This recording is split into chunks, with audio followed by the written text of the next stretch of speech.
سرکار کی سنت کو جو اپنائے ہوئے ہیں، سرکار کی سنت کو جو اپنائے ہوئے ہیں، سرکار کی سنت کو جو اپنائے ہوئے ہیں، وہ لوگ فرشتوں پہ شرف پائے ہوئے ہیں، وہ لوگ فرشتوں پہ شرف پائے ہوئے ہیں۔ یہ چاند، یہ سورج، یہ چمکتے ہوئے تارے، مدنی صاحب اس کو کہتے ہیں نعت، جو شاعر نے اس شعر کے اندر لکھا اللہ اکبر۔ یہ چاند، یہ سورج، یہ چمکتے ہوئے تارے، یہ چاند، یہ سورج، یہ چمکتے ہوئے تارے، یہ چاند، یہ سورج، یہ چمکتے ہوئے تارے، رخسار نبی دیکھ کے شرمائے ہوئے ہیں، رخسار نبی دیکھ کے شرمائے ہوئے ہیں، سرکار کی سنت کو جو اپنائے ہوئے ہیں۔ ہے بدر کا میدان وہ گنتی میں ہزاروں،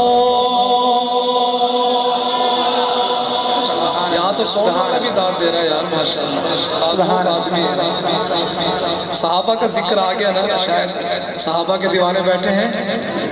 صحابہ والے بیٹھے ہیں، جو صحابہ کا دیوانہ وہ ذرا ایک ہاتھ اٹھا کے کہے سبحان اللہ۔ اگر آپ کا شوق ہوا تو آخر میں شان صحابہ پر بھی کلام پڑھوں گا، لیکن یہ شعر اتنا وزنی ہے، اتنا قیمتی ہے، میں سمجھوں گا میری حاضری کے لیے یہ ایک شعر ہی کافی ہوگا۔ دیکھتا ہوں صحابہ کے دیوانے کس طرح سنتے ہیں اس شعر کو، اور کسی کا ہاتھ نیچے نہیں ہونا چاہیے جب شعر پورا ہو۔ ہے بدر کا میدان وہ گنتی میں ہزاروں،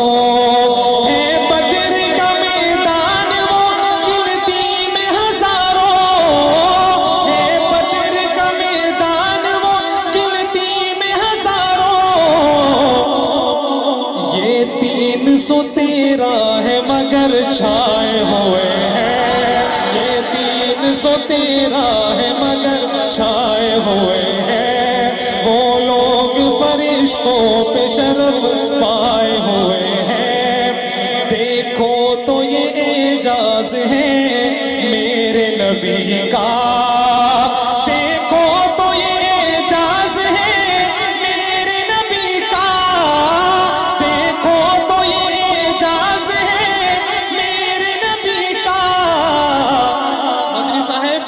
پتھر بھی ابو جہل سے ٹکرائے ہوئے ہیں، پتھر بھی ابو جہل سے ٹکرائے ہوئے ہیں، سرکار کی سنت کو جو اپنائے ہوئے ہیں۔ اور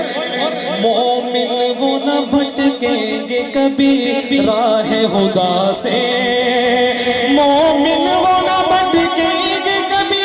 راہ خدا سے، مومن وہ نہ بھٹکیں گے کبھی راہ خدا سے، قرآن کو سینے سے جو چمٹائے ہوئے ہیں، قرآن کو سینے سے جو چمٹائے ہوئے ہیں، وہ لوگ فرشتوں پہ شرف پائے ہوئے